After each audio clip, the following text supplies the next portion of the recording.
रीटा अपनी छोटी सी दुनिया में बहुत खुश है। उसके लिए उसके दोनों बेटे जैसे राम और लक्ष्मण। अंजलि जो कि रीटा की बड़ी बहू है, बहुत ही सीधी और घरेलू है। अंजलि के लिए उसका घर ही मंदिर है। एक रोज मोहित अंजलि से कहता है, अंजलि, आज हम खाने के लिए बाहर चलते हैं रात को। बहुत दिन हो गए कहीं घूमने नहीं गए।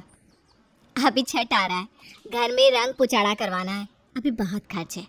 आप बहुत मेहनत से कमाते हो, मैं घर पर बैठी इस तरह बर्बाद नहीं करूँगी आपके पैसे। अरे इसमें बर्बाद ही कैसी। आप पूरे दिन सुबह से रात दुकान पर बैठे रहते हो, कितनी बार कोई कमाई भी नहीं होती। पूरे घर के खर्चे तो आपको ही देने पड़ते हैं। मैं घर पर ही रेस्टोरेंट से भी अच्छा खाना बना देती हूँ। क्या खाना है बस बता दो। मैं आज मकई की रोटी और सरसों का साग बना देती हूँ, जो आपको पसंद है। ठीक है, अब मुझे तो वही करना होगा जो मेरी बीवी कहेगी। अंजलि कमरे को किसी रेस्टोरेंट की तरह सजा देती है और सरसों का साग और मकई की रोटी बना देती है। कमरे में मोहित की आंखों पर पट्टी बांधकर उसे ले आती है और टेबल पर बिठाकर उसकी आंख पर से पट्टी खोलती है। सारे डेकोरेशन और कैंडल लाइट डिनर देखकर मोहित कहता है, वाह, मैंने तो सोचा ही नहीं था कि ऐसा भी हो सकता है। मान गए मैडम जी तुम्हें, बिना खर्च किए इतना अच्छा डिनर डेट अरेंज कर दिया तुमने। अब मुझे जल्दी से खाना खिला दो। यस सर, आपका खाना तैयार है। अंजलि जल्दी से खाना लगाती है और दोनों मिलकर खाना खाते हैं और अपना डिनर एंजॉय करते हैं। अंजलि पूरे घर को अच्छे से मैनेज करके रखती है। अगले दिन रीटा की तबीयत खराब हो जाती है, उससे उल्टियाँ होने लगती है और पेट भी गड़बड़ होता है। सब टेंशन में आ जाते हैं। जितेश बुरी तरह से घबरा जाता है। मोहित, शेखर, तुम्हारी माँ को कुछ हो ना जाए, तुम लोग अभी के अभी उसे एडमिट कर दो। हाँ पापा, मैं अभी एम्बुलेंस को कॉल करता हूँ। इतने में ही अंजलि रसोई से आकर कहती है, मम्मी जी को कुछ नहीं होगा, मैं अभी आयुर्वेदिक जड़ी बूटियों से इनका इलाज कर दूंगी। मैं अपने मामा को फ़ोन करके दवाइयाँ पूछ लेती हूँ, घर पर इन्हें कुछ नहीं होगा, लेकिन अस्पताल में ज़रूर ये लोग कुछ कर देंगे। पैसा ऐंठने के लिए अस्पताल वाले पेशेंट को ठीक होने ही नहीं देते। भाभी, आप नहीं संभाल पाओगी, माँ की हालत तो देखिए, बहुत ज़्यादा ख़राब दिख रही है। मुझ पर भरोसा रखिए देवर जी, मैं मम्मी जी को कुछ नहीं होने दूंगी। अंजलि तुरंत अपने मामा को फ़ोन करके सारी जड़ी बूटी लिख लेती है और शेखर को लिस्ट पकड़ा कर कहती है, ये लीजिए, कहीं से भी ये जड़ी बूटी खोज कर ला दीजिए। ठीक है भाभी, मैं तुरंत ला देता हूँ, बस आप सब काम छोड़कर माँ का ख्याल रखिए। शेखर बाजार में बहुत ढूंढता है, तब जाकर उसे सारी जड़ी बूटी मिल जाती है। इधर अंजलि रीटा को नमक, चीनी, पानी का घोल बनाकर बाहर बाहर देती है। मम्मी जी ये लीजिए, आपको कुछ नहीं होने देंगे हम। नहीं बहू, मैं नहीं पी सकती। मम्मी जी आपको पीना ही होगा, ये जीवन घोल है, इससे आपके शरीर में पानी की कमी नहीं होगी। नाक बंद करके एक झटके में पी जाइए, चलिए जल्दी कीजिए। इतने में शेखर जड़ी बूटी लेकर घर आता है और अंजलि सारी जड़ी बूटियों को पीसकर जैसा उसके मामा ने बताया था उस तरह से अलग अलग मात्रा में मिलाकर रीटा को देने लगती है। अंजलि रीटा की सेवा के साथ साथ घर का काम भी करती है और बाकी सभी का ख्याल भी रखती है।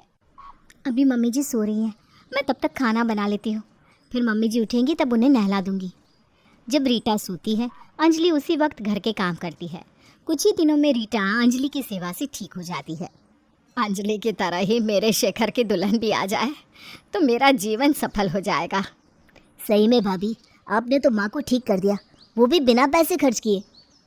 अंजलि, शुक्रिया मेरे घर को इतने अच्छे से संभालने के लिए। तभी जितेश खुश होकर अंजलि को 5100 रुपया देता है और कहता है, बहू, इसी तरह से घर और मेरे बच्चों का ख्याल रखना। अब शेखर के लिए भी लड़की देखना होगा ताकि तुम्हें भी कोई साथ मिल जाए, फिर दोनों देवरानी जेठानी मिलकर घर देखना। हाँ पापा जी, अब शेखर भैया की शादी कर देनी चाहिए हमें। दिन बीतने लगते हैं। जितेश और रीटा शेखर के लिए लड़की देखते लगते हैं। इधर शेखर के साथ पढ़ने वाली लड़की कृति जानती है कि शेखर एक अच्छे घर का लड़का है और उसके पिता के पास अच्छी खासी प्रॉपर्टी है। वो शेखर से कहती है, शेखर, मैं तुम्हें बहुत पसंद करती हूँ और तुमसे शादी करना चाहती हूँ। ये अचानक तुम मुझसे ये सब क्या कह रही हो? शेखर को कुछ समझ में नहीं आता कि वो क्या करे। इतने में ही कृति शेखर का हाथ पकड़कर कहती है, शेखर, मैं तुम्हारे अलावा किसी को देख नहीं सकती हूँ अपनी ज़िंदगी में, मुझे अपना लो।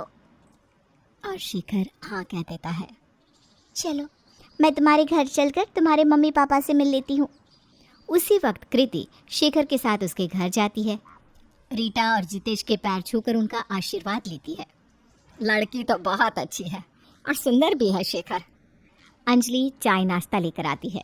कृति अंजलि को देखते ही कहती है, भाभी, ये सब फॉर्मेलिटी की ज़रूरत नहीं है। मैं कोई मेहमान नहीं हूँ। लाओ, मैं सबको परोसती हूँ, आप सबके साथ बैठकर खाओ। अरे नहीं नहीं कृति, ऐसा नहीं है, ये कोई फॉर्मेलिटी नहीं है। तुम सबके साथ खाओ, मैंने अभी ही नाश्ता किया है। कृति चाय नाश्ता करती है और फिर अपने घर चली जाती है। शेखर के घर वालों को अंजलि पसंद आ जाती है। इधर उधर लड़की देख रहा है। कृति बहुत अच्छी लड़की है, मुझे तो भी पसंद है। इसके घर वालों से बात कर लेते हैं। हाँ जी, मुझे भी लड़की पसंद है। कृति को घर के काम भी आते हैं अच्छे से। हाँ पापा जी, कृति के घर वालों से बात कर लीजिए। सब अपना अपना बता रहे हैं। कोई लड़के से भी तो पूछो कि उसे लड़की पसंद है या नहीं। आखिर जिंदगी तो उसे बितानी है। जितेश और रीटा हंसने लगते हैं। मोहित, तू भी ना पागल है, ये क्या बोलेगा? तुझे इसके चेहरे की चमक देखकर पता नहीं चल रहा? कृति ऐसे ही घर आ जाती क्या? दोनों एक दूसरे को पसंद करते हैं। अगले दिन रीटा और जितेश कृति के घर शेखर का रिश्ता लेकर जाते हैं।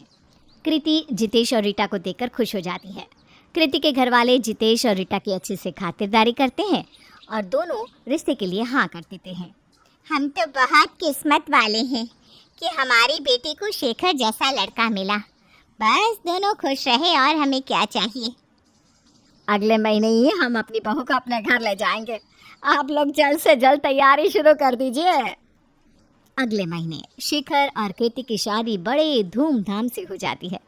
कृति शेखर के घर में बहू बनकर आ जाती है। शादी के अगले ही दिन कृति घर का काम करने लगती है और अंजलि से कहती है, भाभी, अब मैं इस घर में आ गई हूँ। आप हमेशा सबके लिए करती हैं और खुद का नहीं सोचती। मैं घर संभाल लूँगी, आप और भैया 15 दिन के लिए कहीं घूमने चले जाओ। अरे पागल, घूमने का वक्त तुम्हारा और शेखर का है। अभी अभी तो तुम दोनों की शादी हुई है और घूमने मैं चली जाऊँ? आपको मेरी कसम भाभी, आप मना नहीं करोगी। आप अपना स्पेशल टाइम एंजॉय करके आओ। कृति जिद से मोहित और अंजलि को घूमने भेज देती है और यहाँ अंजलि की तरह पूरा घर संभाल लेती है। रीटा और जितेश को वक्त पर खाना, उनकी दवाई देने से लेकर घर का सारा काम करना, सुबह 5 से लेकर रात के 10 बजे तक कृति काम में लगी रहती। कुछ ही दिनों में कृति सबका दिल जीत लेती है। कृति बहू ने तो घर ऐसे संभाल लिया है जैसे मानो वो बरसों से इस घर का हिस्सा हो। बहू तो हमें वाकई में बहुत अच्छी मिल गई है। अगले दिन अमित हॉस्टल से अपना 12th का एग्ज़ाम देकर घर लौटता है और कृति पहली बार अमित से मिलती है। अमित, मैं तुम्हारी चाची। ओ चाची, यू आर सो कूल। चाचू, चाची तो बहुत मस्त है। हाँ बेटा। अमित रीटा और जितेश के पैर छूकर कहता है, दादी, अब मैं घर से बाहर पढ़ने नहीं जाऊंगा, मैं पहले ही बोल देता हूँ। अरे ठीक है, मत जाना। खुश? तुम यहीं से ग्रेजुएशन करना और साथ में अपने पापा और चाचू के साथ उनकी दुकान पर बैठना। आखिर में इस दुकान को तुम्हें ही तो देखना है। दुकान चलाना तो मेरे खून में है, वो मैं आराम से कर लूँगा दादू। अमित अब मोहित और शेखर के साथ उनकी दुकान पर बैठने लगता है। इधर 15 दिन की छुट्टी पूरी करके अंजलि और मोहित भी घर आ जाते हैं। जैसा कि हमने देखा, रीटा और जितेश अपने पूरे परिवार के साथ बहुत खुशी से रहते हैं। जितेश की बड़ी बहू अंजलि पूरे घर को संभाल कर रखती है और सबकी जिम्मेदारी बखूबी निभाती है। अंजलि बेफालतू के पैसे बर्बाद नहीं करती। एक दिन शेखर के साथ पढ़ने वाली एक लड़की कृति उससे अपने प्यार का इजहार करती है और उसके साथ उसके घर वालों से मिलने चली आती है। कृति से मिलते ही शेखर के घर वाले उसे पसंद कर लेते हैं और अगले दिन कृति के घर शेखर का रिश्ता लेकर चले जाते हैं। कृति और शेखर की शादी हो जाती है और कृति शेखर के घर आते ही अंजलि की तरह घर संभाल लेती है और अंजलि और मोहित को 15 दिन की छुट्टी पर बाहर भेज देती है और यहाँ सबका दिल जीत लेती है। इसी बीच अंजलि का बेटा हॉस्टल से घर आता है और वापस हॉस्टल जाने के लिए मना कर देता है, जिस पर जितेश कहता है कि बेटा तुम मत जाना, लेकिन यहीं रहकर अपनी पढ़ाई पूरी करना और दुकान पर बैठना। अमित दुकान पर बैठने लगता है और अंजलि और मोहित भी अपनी छुट्टी पूरी करके घर आ जाते हैं। कृति, शुक्रिया, आज तुम्हारे कारण मैं शादी के बाद पहली बार इतने वक्त के लिए बाहर जा पाई। ये कैसे बात कर रही हैं आप भाभी? मैं भी इस घर का हिस्सा हूँ और सब अपने ही तो है। हम एक दूसरे के लिए नहीं करेंगे तो कौन करेगा? अंजलि कृति को गले लगा लेती है। इधर कृति मन ही मन कहती है, मेरे रास्ते में एक और कांटा आ गया। अभी अमित भी एक नया लफड़ा है, इससे अपने रास्ते से हटाना ही होगा। शेखर कृति पर खुद से ज़्यादा भरोसा करता है और उसके प्यार में पागल हो जाता है। एक रोज़ रात को जब शेखर दुकान से आता है तब कृति शेखर से कहती है, एक बात कहूँ शेखर, मुझे गलत मत समझना। अरे क्या एक बात दो बात कहो कृति, मैं तुम्हें कभी गलत समझ ही नहीं सकता। जिसने मेरे घर को अपना समझा मैं उसे कैसे गलत समझ सकता हूँ? अमित मेरे भी बच्चे की तरह ही है, लेकिन कल को मेरे बच्चे होंगे तो वो क्या करेंगे? अमित धीरे धीरे इस दुकान को हथिया लेगा और मेरे बच्चे ऐसे ही रह जाएंगे। तुम अभी से अपने बच्चों के लिए कुछ पैसे जमा करने लगो ना। इस घर में ऐसी बात नहीं है, सब अपनी है। अभी अमित है तो उसकी पढ़ाई पर खर्च होता है, कल हमारे बच्चे होंगे तो भैया और अमित पहले दुकान से उनकी पढ़ाई का खर्च निकालेंगे, बाद में कुछ और करेंगे। तुम ना समझने की कोशिश ही नहीं कर रहे हो। भैया अच्छे हैं लेकिन उन्हें बदलने में वक्त नहीं लगेगा। पापा जी और मम्मी जी के मरने के बाद भैया अमित के लिए ही सोचेंगे। अपना खून अपना ही होता है। अमित आजकल का लड़का है, वो पूरी दुकान अपने हिसाब से चलाने की कोशिश करेगा। ठीक है, अगर तुम कुछ नहीं कर सकते हो तो बस वही करो जैसा मैं कहती हूँ। ठीक है, तुम जो भी करोगी मैं उसमें तुम्हारा साथ दूंगा। कृति अगले दिन कोर्ट जाकर अपने नाम से दुकान के पेपर बनवा लेती है और मौके की तलाश में लग जाती है। कैसे मैं इन पेपरों पर भाभी के सिग्नेचर लूँ? और फिर एक रोज़ अंजलि छत की सीढ़ियों से उतरते हुए फिसल जाती है और उसके पैर में मोच आ जाती है। कृति उसे उठाकर उसके कमरे में ले जाती है। दुखी होकर अंजलि कहती है, अभी ही मुझे मोच आनी थी, इतना काम है, ऊपर से एक मेरा काम और बढ़ गया। अब तो मैं बिस्तर पर आ गई। भाभी मैं हूँ ना, आप मेरी जेठानी नहीं मेरी बहन हो। मेरे होते आपको फिक्र करने की कोई ज़रूरत नहीं है, आप आराम करो बस। तू नहीं होती कृति तो मेरा क्या होता? किस्मत से ऐसी देवरानी मिलती है। कृति जिस मौके की तलाश में थी उसे वो मौका मिल जाता है। एक दिन कृति अंजलि से कहती है, भाभी घर खर्च के लिए पैसे चाहिए थे। अरे बैंक से निकलवा के ले आओ ना। भाभी मैं लेने तो चली जाऊंगी बैंक, लेकिन सिग्नेचर तो आपको करना होगा ना। लाओ, मैं अभी सिग्नेचर कर देती हूँ। तुम्हें और भी किसी चीज़ का काम है तो मुझसे सिग्नेचर करवा लो, बार बार परेशान क्यों होना। कृति बैंक के पेपर के साथ साथ दुकान के पेपर पर भी सिग्नेचर करवा लेती है।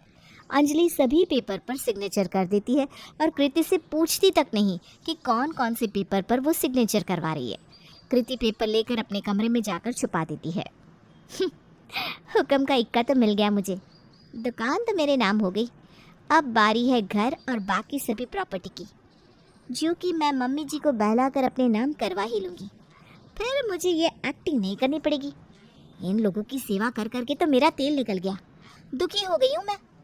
अब बिना देरी किए कृति अपने दूसरे मिशन पर लग जा। कृति अंजलि की सेवा के साथ साथ पूरे घर का काम भी करती है। रीटा अंजलि से कहती है, बहू तू भी अब आराम कर, मैं कर लूँगी बाकी के काम, तू अकेली क्या करेगी?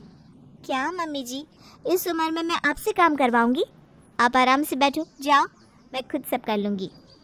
कृति गरम गरम रोटी एक एक सेक कर जाकर रीटा को उसके कमरे में देती है और खाना खाकर रीटा कृति के सर पर हाथ फेर कर कहती है, खाना खाकर मन खुश हो गया, भगवान तुझे हमेशा खुश रखे। मम्मी जी, वो बिजली और पानी का बिल भरना है तो आपके सिग्नेचर की ज़रूरत है। घर और सब कुछ तो आपके नाम ही है ना। पहले तो सिग्नेचर की ज़रूरत नहीं पड़ती थी मम्मी जी, अब नए नियम लागू हुए ना, आप तो जानती हैं आजकल हर रोज़ नियम बदलते हैं और अगर आज बिल नहीं भरा तो लाइन कट जाएगी। अरे नहीं, तो अभी ला, मैं सिग्नेचर कर देती हूँ। कृति तुरंत प्रॉपर्टी और घर के पेपर पर धोखे से रीटा से सिग्नेचर करवा लेती है और चुपचाप वहाँ से चली जाती है। एक हफ्ते तक तो कृति किसी से कुछ नहीं कहती, लेकिन हफ्ते भर बाद वो अपने असली रूप में आ जाती है। एक रोज़ जब मोहित दुकान के सारे पैसे लाकर अंजलि के हाथों में दे रहा होता है, तब कृति पैसे अपने हाथ में लेकर कहती है, अब से ये पैसे मेरे हाथ में आएंगे। बहुत दिनों तक मैं चुप रह गई, अब और नहीं। अरे कोई बात नहीं कृति, ये तुम रख लो, इन्हीं पैसे से घर के खर्च चलते हैं। तुम देखो या मैं देखो, क्या फ़र्क पड़ता है? कोई एहसान नहीं करिए आप मुझ पर। ये दुकान अब मेरी है, ये घर और सारी प्रॉपर्टी मेरी है, इन सब की मैं मालकिन हूँ। कृति के मुंह से ये सुनकर सभी शॉक में पड़ जाते हैं। ये सब क्या बके जा रही है बहू, होश में तो हो। ये दुकान अंजलि के नाम पर है और ये सारी प्रॉपर्टी और घर मेरे नाम पर है। थी, अब है नहीं, अब सब मेरा है। आप लोगों ने खुद ही ये सब मेरे नाम किया है। कृति सब कुछ बता देती है, कैसे उसने अंजलि और रीटा से सिग्नेचर करवाया था। अंजलि का खून गर्म हो जाता है। वो कृति को जोरदार थप्पड़ मारते हुए कहती है, धोखेबाज कहीं की, ये सब हमारा है और वापस हमारे पास आ जाएगा जब शेखर तुझे इस घर से बाहर फेंक देगा। अंजलि शेखर को फ़ोन करके घर बुलाती है और सब बताती है, लेकिन वो कृति की तरफदारी ही करता है, क्योंकि कृति ने शेखर के दिमाग में उसके घर वालों के खिलाफ जहर घोल दिया था, जिस कारण शेखर अपने घर वालों से नफरत करने लगता है। मोहित को समझ में नहीं आता कि वो अब क्या करे। इतने में कृति कहती है, बस अब बहुत हो गया, मेरे पति को कोई कुछ नहीं कह सकता। आप लोगों के हाथ में 1 महीना है, इस घर को जल्द से जल्द खाली कर दो, वरना मैं तुम लोगों को धक्के देकर निकाल दूंगी। पहले तो मैंने सोचा कि तुम लोगों को नौकर की तरह यहाँ रहने दूँ, लेकिन जिस तरह से तुमने मुझ पर हाथ उठाया, तुम लोगों को मैं रहने नहीं दूंगी। अंजलि और रीटा फूट फूट कर रोने लगते हैं। जितेश और मोहित अपने माथे पर हाथ रखकर बैठ जाते हैं। जहाँ सब हिम्मत हार जाते हैं, वहाँ अमित दिमाग से काम लेते हुए अपने मामा सूरज को फ़ोन करके सब बता देता है। उधर सूरज भी बहन की ऐसी हालत सुनकर उसी वक्त अंजलि के पास आने के लिए निकल पड़ता है। अगले दिन सुबह होते ही सूरज अंजलि के घर पहुंच जाता है और अंजलि और मोहित से कहता है, जो हुआ दीदी वो बहुत गलत हुआ, लेकिन तुम्हारा भाई है ना, इस मुसीबत से तुम्हें निकालने के लिए, तुम चिंता मत करो। इस कृति और शेखर को मैंने अगर अच्छे से सबक ना सिखाया तो मुझे कहना। अच्छा हुआ सूरज तू आ गया, मेरा तो दिमाग ही काम नहीं कर रहा। दीदी मैं अभी इन दोनों के नाम से केस करता हूँ, फिर महीने भर के अंदर फ्रॉड केस में दोनों मियाँ बीवी जेल में चक्की पीसेंगे। नहीं नहीं नहीं बेटा, ये दोनों भी इस घर का हिस्सा है, अपनों पर केस नहीं किया जाता। गलती पर आवाज़ उठाना गलत नहीं है, जब अपने धोखे पर आ जाए तो आवाज़ उठानी ही पड़ती है। सूरज सबको समझाता है और कृति और शेखर के नाम से धोखेधड़ी का केस करता है। सूरज, जो कि जाना माना वकील है, अपने दाव पेच से ये साबित कर देता है कि कृति ने धोखे से रीटा और अंजलि से सिग्नेचर करवाए हैं। कृति को जेल हो जाती है और शेखर सबसे माफ़ी मांगते हुए कहता है, भैया मुझे माफ़ कर दीजिए, मुझे उम्र कैद की सज़ा करवा दीजिए। मैंने मेरे अपनों पर शक किया और आप लोगों को धोखा दिया, गलती हो गई मुझसे। कोई बात नहीं देवर जी, कृति ने आपकी आंखों पर पट्टी लगा दी थी, अब वो उतर गई है। अब पहले की तरह सब साथ रहने लगते हैं।